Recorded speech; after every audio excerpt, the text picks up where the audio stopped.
तपेश जैन और व्यापारी एकता panel Chhattisgarh chamber of commerce and industries के चुनाव होने वाले, उनकी आज एक मीटिंग है। हमारे साथ में शिव ग्वालानी जी हैं। एक किताब भी उन्होंने लिखी है, mystery of master of nothing, बहुत देश भर में प्रसिद्ध भी हुई है और बहुत अच्छा चलता है। क्या कहेंगे शिव भाई, आप तो चैम्बर में बहुत समय तक जुड़े रहे, क्या कुछ लगता है?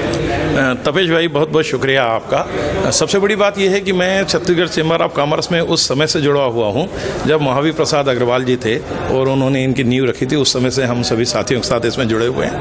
सबसे बड़ी चैम्बर में जिस तरीके से हम लोगों ने अनेक पदों पर रहते हुए समाज की सेवा की और व्यापार की सेवा की, लेकिन आज की स्थिति में मैं एक ही चीज़ कहना चाहूँगा कि बड़ी विडंबना है।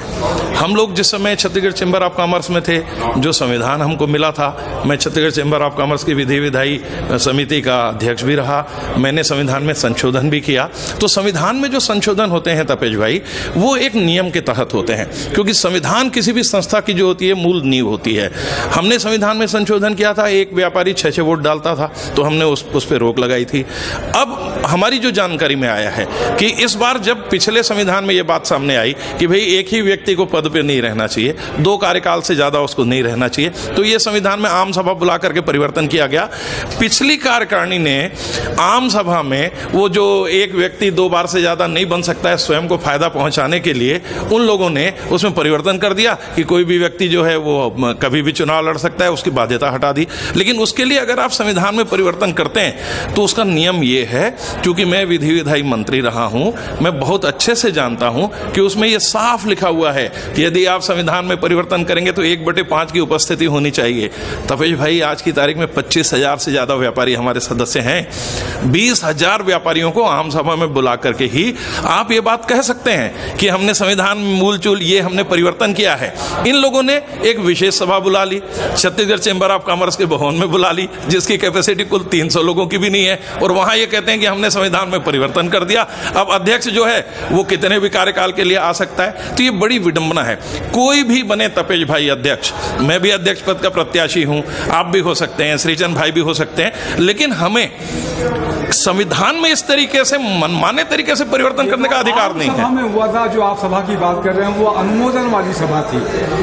देखिए, अनुमोदन करना था, आम सभा में तो उन्होंने रख दिया था इस बात को। नहीं, आम सभा में ही इसको पास किया जाता है। आम सभा में पास हो गया है वो? नहीं, आम सभा में पास नहीं हुआ है। इसको छत्तीसगढ़ चैम्बर ऑफ कॉमर्स की विशेष सभा में पास किया गया है। आम कहना यह है कि आम सभा में हमने एजेंडे में रखा था और आम सभा में पास हो गया। उसका एक अनुमोदन का और प्रोसेस होता है, क्योंकि विधि विभाग से जुड़े हुए हुआ, तो अनुमोदन हमने बाद में कराया उसका। देखिए, ये टेक्निकल चीज है। मैं आपको एक चीज बताऊं कि जब आम सभा में आपको संविधान में परिवर्तन करना होता है तो उसकी अधिकृत सूचना जारी करनी पड़ती है। जितने भी उन्होंने बोलते हैं मेरे पास आप चलिए छोड़िए, मेरे पास न अंतर्देशीय पत्र आया, न मेरे पास किसी प्रकार की सूचना आई, न मेरे पास किसी भी प्रकार का पत्र आया। आप तो आज यहाँ इंटरव्यू लेने आए हुए हैं ना, आप देखिएगा यहाँ जितने भी लोग हैं, मेरा दावा है कि उनमें से अगर 10 लोग भी आपको बता दें कि उनके पास संविधान से परिवर्तन से संबंधित चीज आई है, तो मैं इस विषय को ही छोड़ दूंगा।